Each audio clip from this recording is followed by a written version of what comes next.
যদি অচিরেই এই সাজিদুর রহমান এবং মোবারকুল্লাহকে গ্রেফতার করা না হয়, আমরা করোনার জন্য সেই কর্মসূচিটি আমরা সংক্ষিপ্ত করেছি সরকারের প্রতি শ্রদ্ধাশীল রেখে পুলিশ প্রশাসনের কার্যালয়ের সামনে আমরণ অনশন সেই প্রোগ্রামটি আমরা সর্বোচ্চ শ্রদ্ধাত্মকভাবে আমরা এই প্রোগ্রামটি করোনার পরে বাস্তবায়ন করব।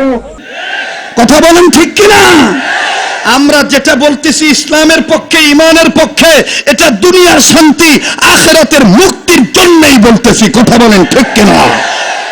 আর এই আখিরাতের মুক্তির জন্য, দুনিয়ার শান্তির জন্য আমাদের আকাবির আসলাফ বুজুর্গদের নকশায় নমুনায় চলতে যাইয়া ইব্রাহিম নবীর আদর্শ, ইব্রাহিম নবীর সন্তান হিসেবে মুহাম্মদ সাল্লাল্লাহু আলাইহি সাল্লামের আদর্শ বাস্তবায়ন করতে যাইয়া যদি আগুনে ঝাঁপ দিতে হয়, যদি ফাঁসির দড়ি গলায় নিতে হয়, যদি সন্তান হারাইতে হয়, যদি বধূ হারাইতে হয়, যদি মা বাবার কুল খালি করতে হয়, আমরা জীবন দিতে রাজি আছি।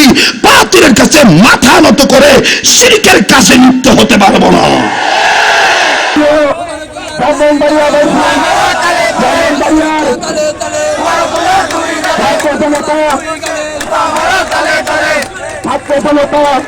এবং ব্রাহ্মণবাড়িয়ার সর্বস্তরের নাগরিকবৃন্দ, আপনারা জানেন গত 26, 27 এবং 28 তারিখ ব্রাহ্মণবাড়িয়া পুরো শহরকে ধ্বংসস্তূপে পরিণত করেছিল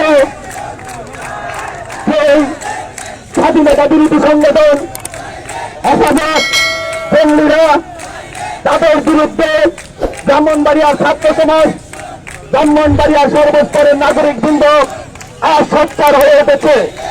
গতকাল মানব বন্ধনের মাধ্যমে আমরা জানিয়ে দিয়েছি এই শহর কোন স্বাধীনতা বিরোধীদের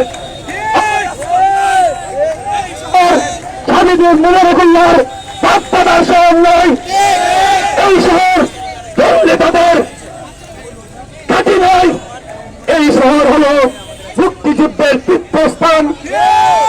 এই শহর হল ব্রাহ্মণবাড়িয়ার উন্নয়নের অগ্রগতির উল্লাসকর দপ্তর ব্রাহ্মণবাড়িয়া। এই ব্রাহ্মণবাড়িয়া হল প্রথম ভাষা সৈনিক বীরেন্দ্রনাথ দপ্তর ব্রাহ্মণবাড়িয়া।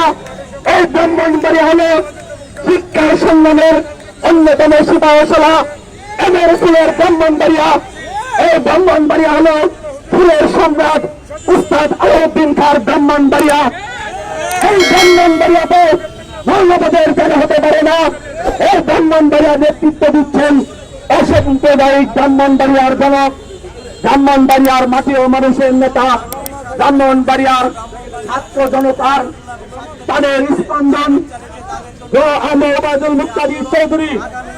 আজকের সমাবেশ থেকে আমরা স্পষ্ট করে বলতে চাই, যদি অচিরেই এই সাজিদুর রহমান এবং মোবারকুল্লাহকে গ্রেফতার করা না হয়, আমরা করোনার জন্য সেই কর্মসূচিটি আমরা সংক্ষিপ্ত করেছি সরকারের প্রতি শ্রদ্ধাশীল রেখে পুলিশ প্রশাসনের কার্যালয়ের সামনে আমরণ অনশন সেই প্রোগ্রামটি আমরা সর্বোচ্চ শ্রদ্ধাত্মকভাবে আমরা এই প্রোগ্রামটি করোনার পরে বাস্তবায়ন করব। এবং যদি সাজিদুর রহমানকে গ্রেফতার না করা হয়, আমরা রাজপথ ছাড়ব না। এই আশাবাদ ব্যক্ত করে ব্রাহ্মণবাড়িয়ার সকল ছাত্র সমাজ, ছাত্র জনতাকে ঐক্যবদ্ধভাবে থাকার আহ্বান জানিয়ে আমি আমার সংক্ষিপ্ত বক্তব্য শেষ করছি। জয় বাংলা, জয় বঙ্গবন্ধু। এবার আপনাদের সামনে বক্তব্য রাখবেন ব্রাহ্মণবাড়িয়া মানবাধিকার তাদের প্রতি জানায় আজকে মানুষের যানবাহনের রেজিস্ট্রেশনকে পুড়িয়ে দেওয়া হয়েছে, পৌরসভাকে পুড়িয়ে দেওয়া হয়েছে, ভূমি অফিসকে পুড়িয়ে দেওয়া হয়েছে। তাইকে আমরা মনে করি মানবাধিকার লঙ্ঘন করা হয়েছে। মানবাধিকার লঙ্ঘনের দায়ে ব্রাহ্মণবাড়িয়া হেফাজতের নেতা মোবারকুল্লাহ